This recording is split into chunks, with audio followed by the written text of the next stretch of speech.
One of the pathetic things, one of the most pathetic things that some people or many people, or I guess even most people do, is the whole idea of fake it till you make it.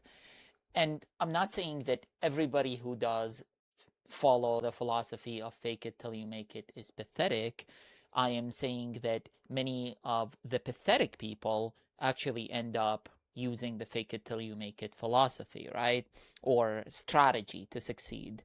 And some people make it on social media, especially where you require, in many cases, some social proof. So like if you have a nice car, you can show it off. You have a nice kind of setting. If you live in a nice city, if you can travel even on credit cards and showcase your adventures, you can potentially get some audience, and then you can potentially make money, monetize that.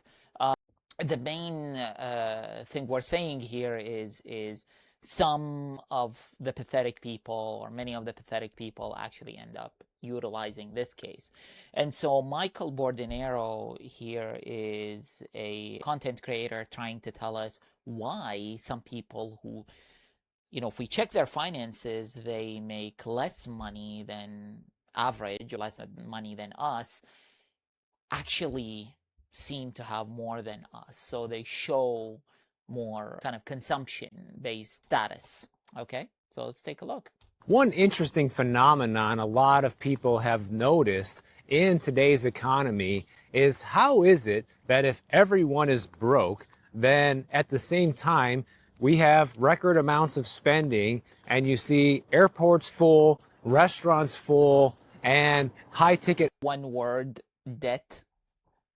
We can drill it down to credit. Right? People can travel on credit cards.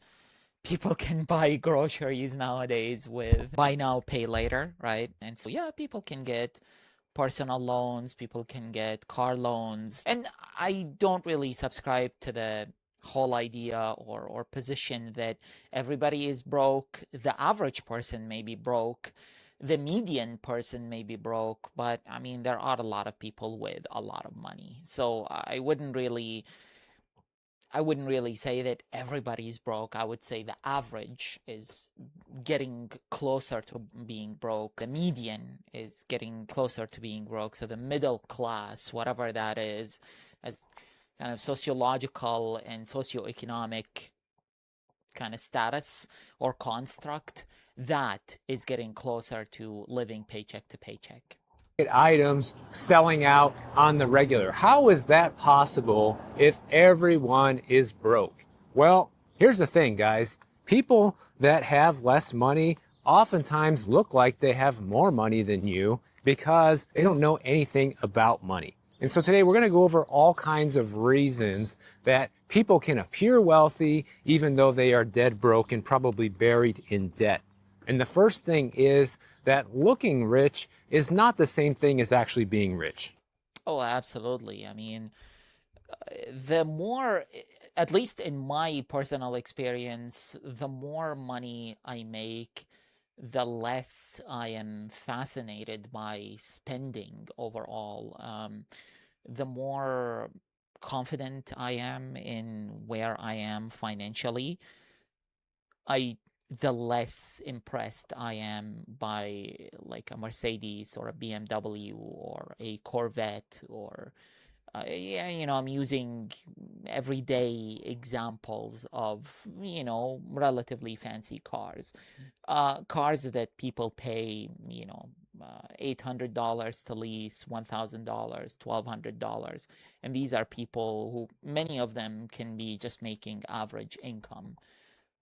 You get impressed by it when you don't have access, when that is not an option, when you lack the optionality. So it ends up being this kind of like dream that you aspire to.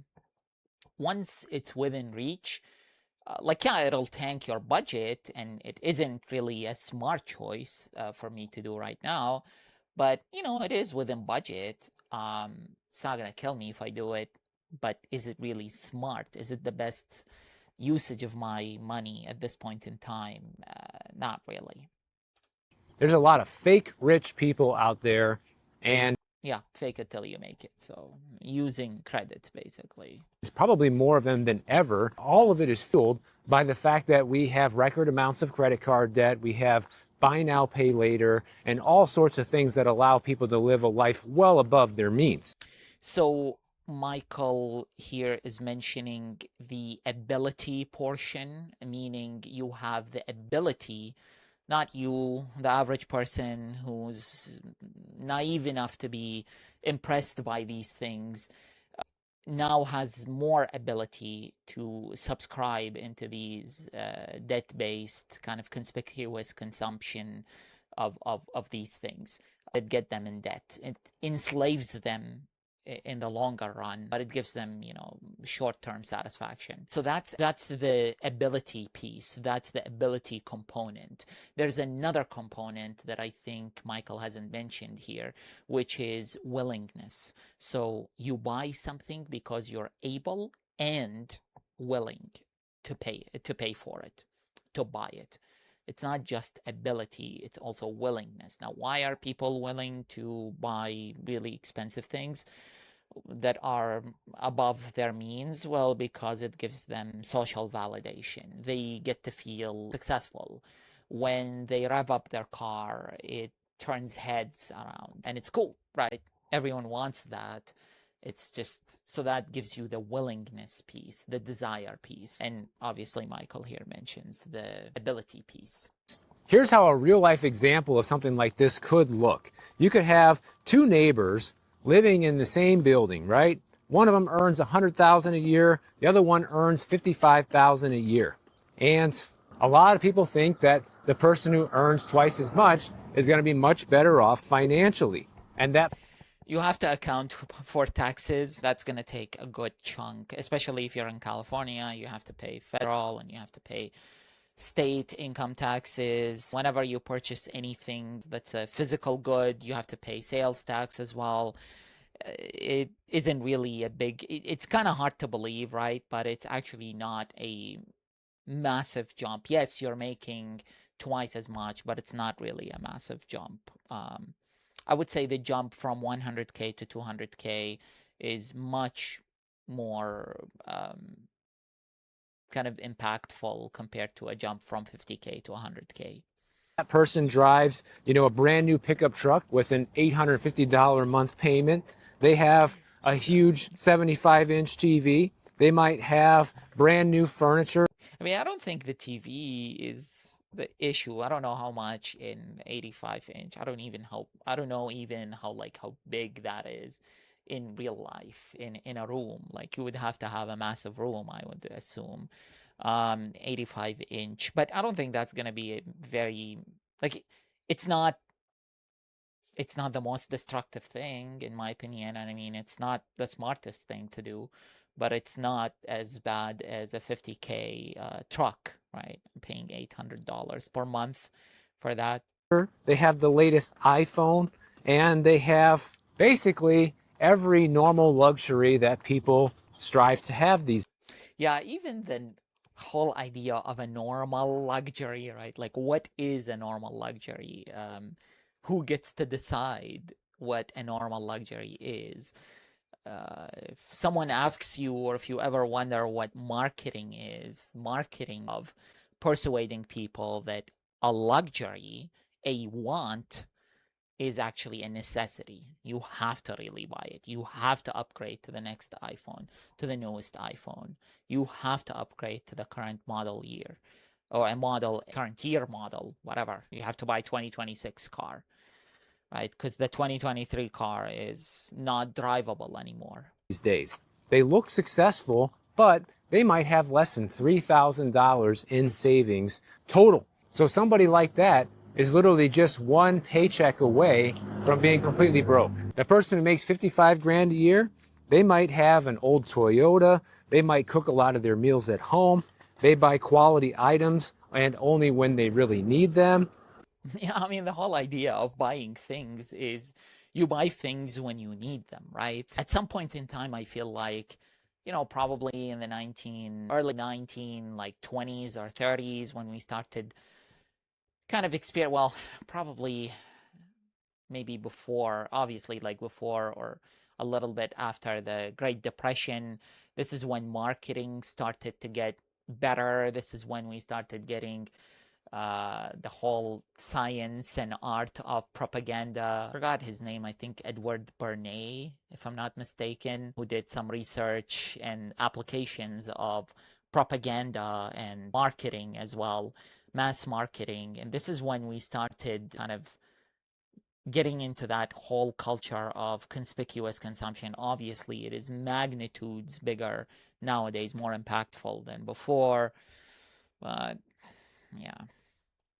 And they might have more than half a year's worth of living expenses saved up in case of an emergency. So who do you think is really better off? Yeah, the other person has more income, but they can't withstand any sort of bad situation. Yeah, the whole idea of people who have high incomes that still live paycheck to paycheck, I think this is like the saddest thing in my opinion. The saddest, most pathetic thing is a doctor that makes, I don't know, 250K or 300K and lives paycheck to paycheck, or a lawyer that makes 300K that lives paycheck to paycheck. This, in my opinion, this is the most pathetic person, because they are actually smart enough intellectually to hold a job and to make money and to be successful. I mean, they are intellectually smart. It's just that they're really, really stupid when it comes to money and just in general risk management in life. I mean, anyone can get sick, anyone can get injured or physically injured or mentally unwell, or something might happen by pure chance, could happen to anyone. Why would you live paycheck to paycheck? If you have a $300,000 income, you cannot really, yeah, I would refuse to believe that you're living paycheck to paycheck by necessity. It just would not make any sense, even if you're living in California. I mean, San Jose apart, I don't know about San Jose, but if you're living in San Diego or LA, you would be able to survive. And those are one of the most expensive cities. So some of the most expensive cities. I mean, New York City is more expensive, and San Jose is more expensive. San Francisco. Yeah, anyways. In their life. Anything that were to happen, a health emergency, a job loss, a major expense, anything like that would cause the high earner to have to take on massive amounts of debt to be able to handle it, whereas the $55,000 earner is ready. And here's the thing. Yeah, one thing I learned when I first took economics, I forgot which, I think it's quantitative international finance. That's what it was. It's quantitative international finance. So it was part of a quantitative economics degree. And this is in that specific course I learned in my senior year in my bachelor degree. This is when I learned the concept of wealth in terms of international finance, And so the concept of wealth, the technical concept of wealth for a country, for example, is basically how much money you have, not as an absolute number, not in terms of like trillions of dollars, but in terms of how many months of expenses can you survive. So you actually look at wealth in terms of number of months you can survive or number of years you can survive. Typically, it's number of months. So if you have enough wealth that would last you, I don't know, 10 years, like 120 months, you're wealthy, you're considered wealthy, you have that optionality. Chances are, if you have that money kind of upfront, you can actually invest it somewhere, collect a return on it, and you can probably live on that return. And so, in theory, if you even drop your expenses maybe by half, you can even live forever and not run out of money, right? So, because your money is working for you through a capitalist system where money creates money, or money creates a return on investment. Guys, a lot of people who make a lot of money are the ones who actually go broke more than people who make less money. Because the more money you make, the easier it is to get accustomed to that higher end lifestyle, and the easier it is to spend more of that money you're bringing in, because it's like, well, I'm just going to make so much more next week or next month, right? So actually, let me ask you, Michael, and everybody who's watching, what do we call that? Being or getting accustomed to the lifestyle you just kind of became able to afford because you got a new promotion or you got a new job or you got into a more lucrative job or career. It's actually called, it's a thing, by the way, it's called lifestyle inflation. It's inflation. It's not because of the government or because of the Federal Reserve or the central bank. It's actually self-inflicted. This one is fully self-inflicted, and this one is called lifestyle inflation. Lifestyle inflation, where our expenses somehow correlate with our income. When we're students, for example, our budget, we typically like work minimum wage jobs, will work, I don't know, get paid like $500 per month or $700 per month working part-time minimum wage. And so we learn to live on what, $500 or $700 a month. Well, what happens when we get our first corporate job, right? So our lifestyle magically will inflate, our budget will inflate to match our income. And it's kind of, you need to really not let your new position, the prestige you get from your new position, the new salary you get from your new position should not get to your head, should not play games on you, should not trap you into that financial trap. So this is called lifestyle inflation. Oh, it's like you get used to that high income and the ability to replenish the money in the bank account so you don't feel Replenish. Yeah. as nervous or scared to spend it. And that's why we also see a record amount of people who are earning six figures a year also living paycheck to paycheck, because nowadays it is easier than ever to fall into that trap. And that's It is easier than ever. And the reason for that, again, is the willingness and ability. And it's two things, ability and willingness. Ability being you can buy now, borrow now, pay later, kind of, or pay never and just stuck paying interest. And I mean, it's such a big temptation. Even our government is basically doing that, right? They're almost $40 trillion in debt. So it's never going to get paid. I think we're going to pay $40 trillion in debt. And so we're just stuck paying more and more in interest per year.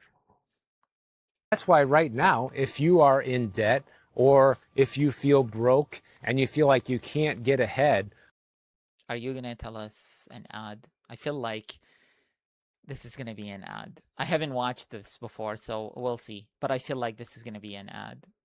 a lot of people think that earning more money is the answer, and it can be. It's definitely a crucial part of that equation, guys. But what I always tell people on this channel is you have to find a way to simultaneously increase your income and lower your debts and lower your expenses. Okay, I have accused Michael of this, but he has not. Yeah, he's innocent. It's not an ad, so it's just a general kind of personal finance 101 recommendation, right? Generic recommendation. It's not financial advice. Budget, keep your budget in check, but try to increase your income, because some people are naive enough, or they're just, I don't know, they're just not realistic, where they just say, oh, we're just going to control spending and not worry about income. We can still be millionaires on, I don't know, $20,000 per year income. I doubt it nowadays, because it takes more than $20,000 to survive. So you can't do that. It's really hard. Maybe, back in like the 50s or 60s. So some people are naive enough to like just focus on saving and not increasing their income. On the other hand, we have the toxic motivation slash inspiration, like all of the financial gurus, the people who trade stocks, and all of the predatory kind of fake gurus that try to tell you like, oh, all you need to do, you have $10,000 in the bank, just spend them on courses, pay $10,000 for my course, and I'm going to teach you how to make 100K per month. And it's like, bro, maybe one person out of 10 people is going to make 100K per month. Most people will not make 100K per month.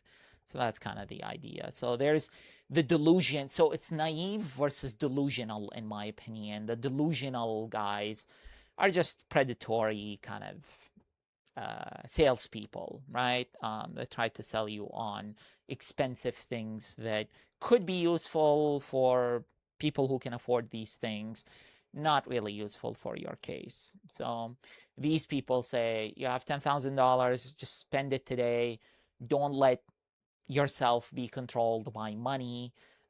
Spend everything you have so you can free yourself from the confines of how you view money. So you can manifest money out of nothing, and you can increase your income by an unlimited number, right? You can multiply it overnight.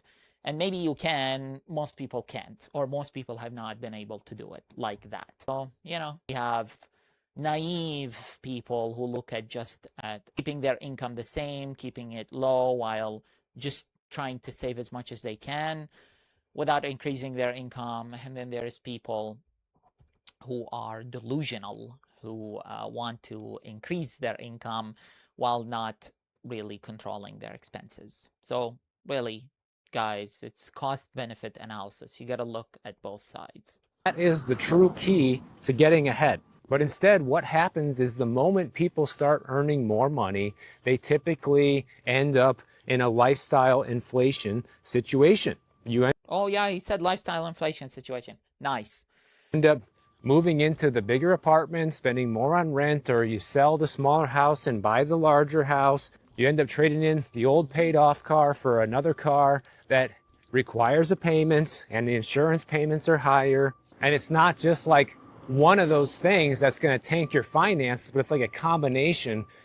Right. It's death by thousand cuts. I mean, it's not really just the Netflix subscription, however much it is nowadays. I don't know. I don't know. It's like $15 or $20 or $25. And it's not just the Spotify subscription or the Audible subscription. The Audible subscription, I think I pay like $15 per month on it. So one by itself is not going to kill you, but if you have like 10 of these services and you buy coffee every day and you buy lunch every day, that's when it's like 5 or 6 of these recurring daily costs or expenses are going to destroy your savings. I mean, you could easily be saving like a couple $100s, which in the long run could be hundreds of thousands of dollars when saved and invested for decades.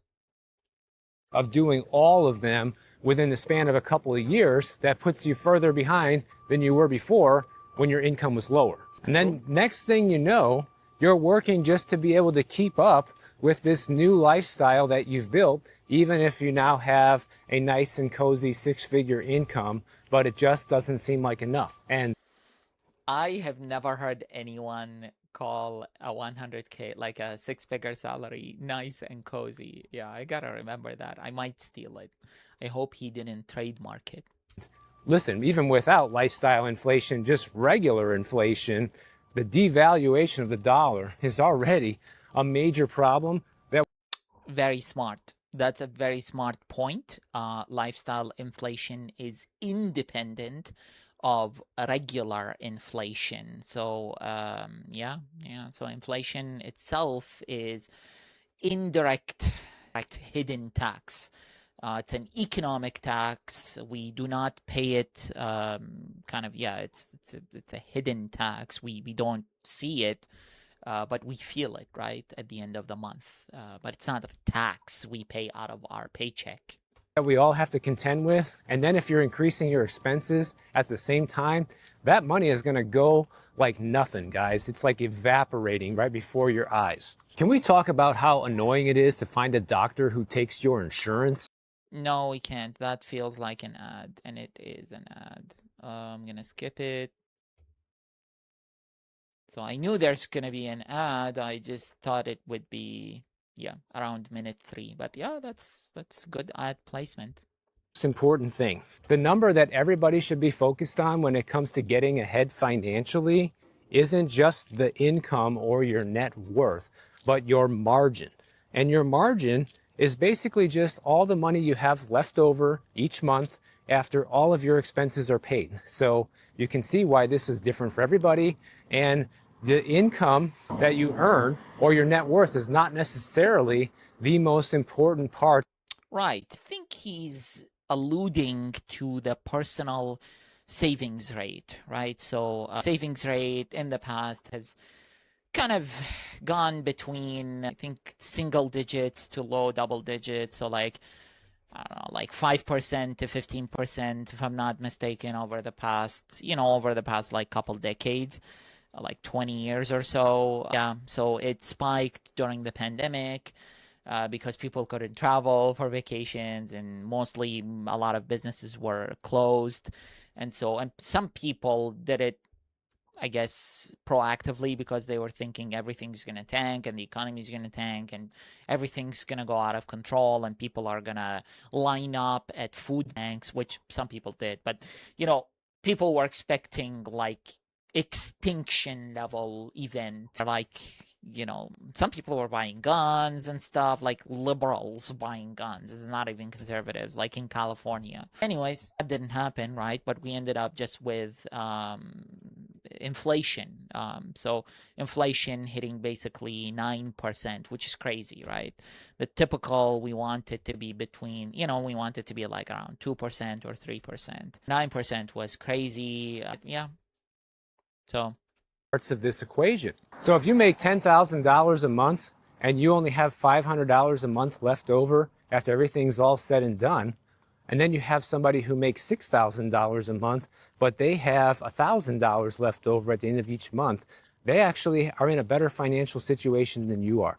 of course. Because that's more money left over to save for the future, to invest for retirement, to maybe save for a down payment on a house, pay off more debts, whatever it is. And think about Yeah, so net worth is cool. I mean, you want to look at your net worth. You want your net worth to grow over time. Net worth in general, if you're doing the right things, should grow in general. Sometimes it grows passively if you're already in, if you bought a home, if you have a second home, like an investment property, you collect a rental return on it, it gains equity because its price is increasing and you're paying off the mortgage on it, so you increase your equity in it.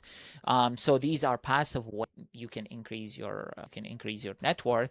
You can also pay down your mortgage, you can pay down your loans. That's kind of a more active way of increasing your net worth. You can also save and invest in the stock market or in your retirement. So these are all great ways you can increase your net worth. So you kind of want to increase it as much as possible.